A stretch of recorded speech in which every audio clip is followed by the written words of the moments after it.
Now, here we are in my gallery, and just to put into practice, to see how we've put into practice some of the painting techniques, we'll just have a look at this quilt, which is entitled Grass Trees.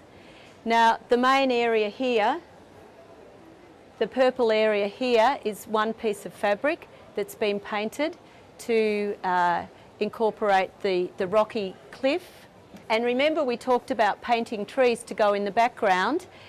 On this particular quilt, we've got quite a few trees that have been painted in the background and then just outlined with stitching. Moving around the gallery, in this particular quilt, we have lots of fabrics that have been painted for skies. We've got our sunset sky here, and once again, a lot of these fabrics have been painted, but this time they've been cut into small squares and stitched back together. Lots of different fabrics were painted for these segments and then cut up, carefully arranged and stitched back together again. You'll also see a lot of painted fabric in the water.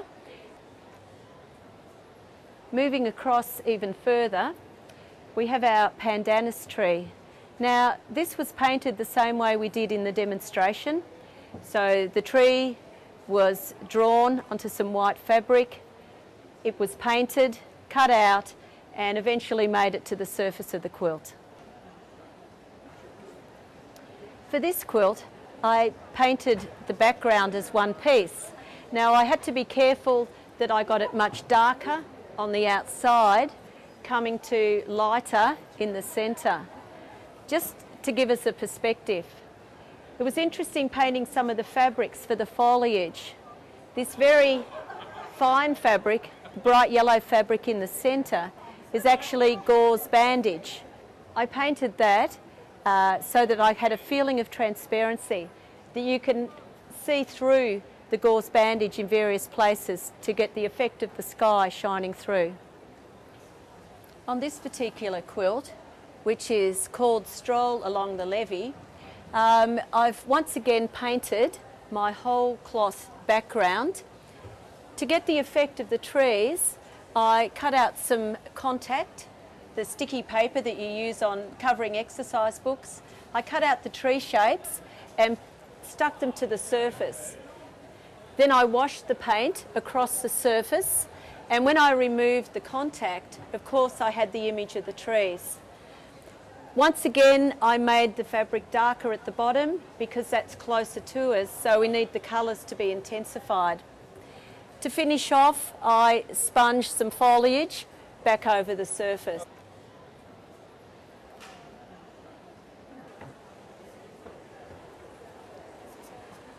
Now, this quilt is based on the Kimberley area in the far northwest of Australia. We actually travelled there on a camping holiday, a camping safari, and I really fell in love with these beautiful boab trees. We camped next to them, I took photos, I sketched some, and then when I got home it was time to design the quilt. I played around with the design for many, many weeks and eventually came up with my 5 big trees, a smaller tree in the distance, and then the really small ones right on the horizon line, which give you the feeling, I think, that you can step into the quilt. Most of the fabrics in the background were pieces that I painted, and then I cut them up into diamonds. I particularly enjoyed constructing the trees. I loved using all the different patterns. I kept quite strictly to my colour scheme, although it was tempting to keep adding more colour. I was very aware of where the light was coming from and how that affected the colours, trying to keep one side much darker. For each of these segments, they were made individually and then I appliqued them back together, so it was much easier to fit them underneath the sewing machine. The bottom part of this quilt is made out of silks. Many of these were from my daughter's dresses, and once again I painted the fabrics to get them to fit into my chosen palette. So here we are back at the rainforest again. I hope you've enjoyed this visit to see my work, to see to learn a little bit about painting fabrics, and I hope you're adventurous enough to start out on your own journey.